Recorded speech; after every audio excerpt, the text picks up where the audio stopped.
Hello everyone, and welcome back to your daily government and financial news update. In today's video, we'll be discussing Joe Biden lashing out on Republicans, saying that they'll kill the economy if they win the midterm elections. Other than that, we discuss Biden's student loan forgiveness and why it's now possibly in trouble. We also go over what the president and Bernie Sanders are both saying about Social Security and the chances of Social Security recipients to receive a $200 per month raise. And finally, we go over some updates in the stock market and Bitcoin. Now, as always, I am definitely interested in hearing your thoughts on everything, and I wanted to quickly thank everyone for giving my videos likes and sharing them, as that certainly helps push these videos out to other people like you. Okay, so the midterm elections are just 2.5 weeks away, and with the news that Republicans are likely to win at least the House by many seats and also have a very good chance of winning the majority in the Senate as well, this has put Joe Biden in a very bad mood. So on Friday, President Biden issued a warning to the American people that if Republicans win the midterm elections, they will crash the economy. The Republican leadership in Congress has made it clear. They will crash the economy next year by threatening the full faith and credit of the United States for the first time in our history, putting the United States in default unless we yield to their demand to cut Social Security and Medicare. Users of Twitter, though, weren't so convinced. One user tweeted, "We're in a recession, Joey. You did that." Another one commented, "There's nothing to crash. We are currently standing at the scene of the crash." And another person tweeted, "How can you crash a crashed economy?" And finally, another user tweeted, "Setting things up. Lose the midterms, declare recession in January, and blame the GOP." In some other news, President Biden also announced on Friday that 22 million people had already signed up for student loan forgiveness, which obviously shouldn't be a surprise considering just how good of a news this was for people with student loans. Whether you're receiving $10,000 in loan relief or $20,000 in loan relief, that is certainly a lot of money. The president also took an opportunity to swing back at Republicans who, for the most part, have been opposed to this much relief for student loans, and he specifically called out Marjorie Taylor Greene, a Republican opposed to the student loan bailout, yet she had no problems receiving $180,000 from the Paycheck Protection Program. I don't want to hear it from MAGA Republicans, officials who had hundreds of thousands of dollars of debts, even millions of dollars in pandemic relief loans forgiven, who now are attacking me for helping working class and middle class Americans. My team at the White House posted a video of those folks online. You should check it out. Marjorie Taylor Greene, she and her husband got $180,000 in business loans forgiven from the PPP program. She said it's completely unfair for us to forgive student loans for working and middle class Americans. Representative Vern Buchanan of Florida said our plan was reckless. Guess how much he got in that program forgiven?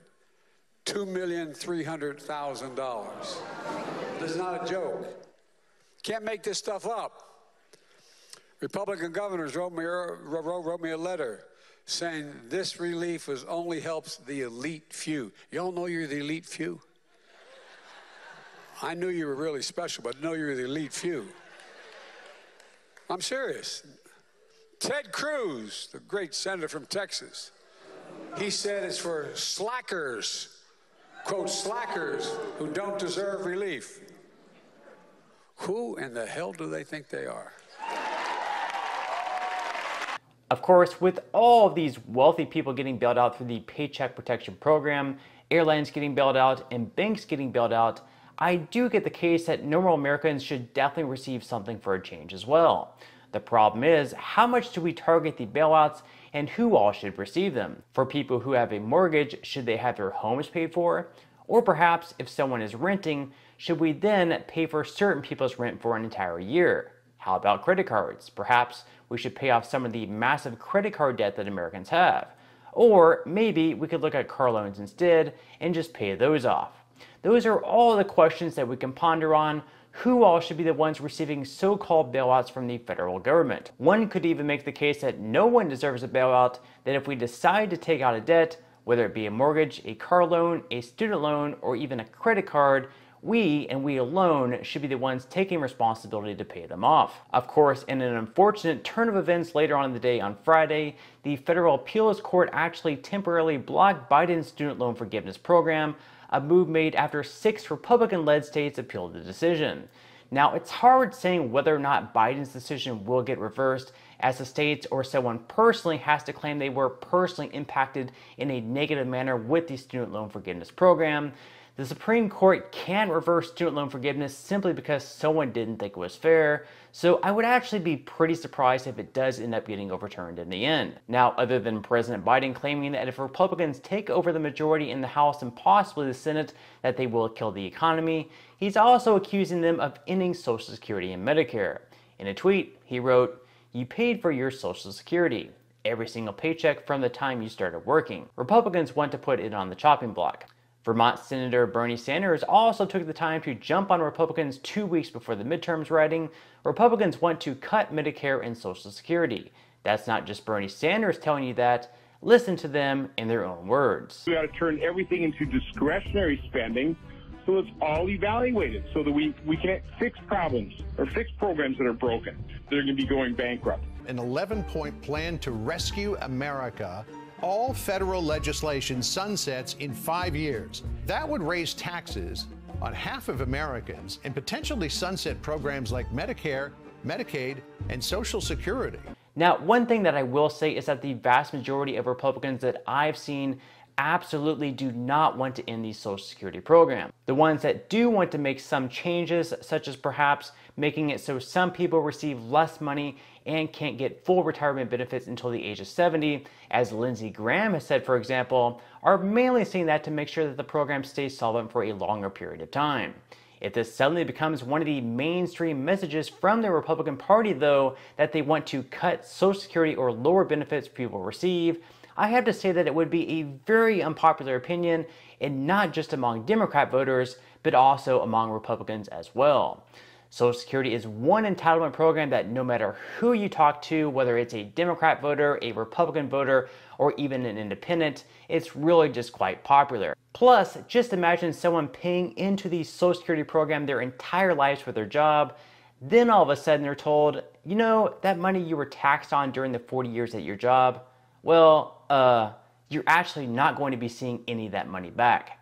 Rightfully, that would send a lot of people into a lot of rage, but that's why at the end of the day, I can't personally see this program ever ending, at least without a suitable replacement. Currently, some Democrats, most notably Bernie Sanders, who is actually considered an independent, but well, he created a bill that would increase benefits by $200 per month on a permanent basis, which of course most likely will be much more popular than the idea of reducing the benefits paid out. But with it looking more and more like Republicans will be taking back control of Congress come November, it would be unlikely this plan by Bernie would ever pass. But at the same time, without either party having at least 60 seats in the Senate, they will need to work together on some type of bipartisan bill in order to get anything done.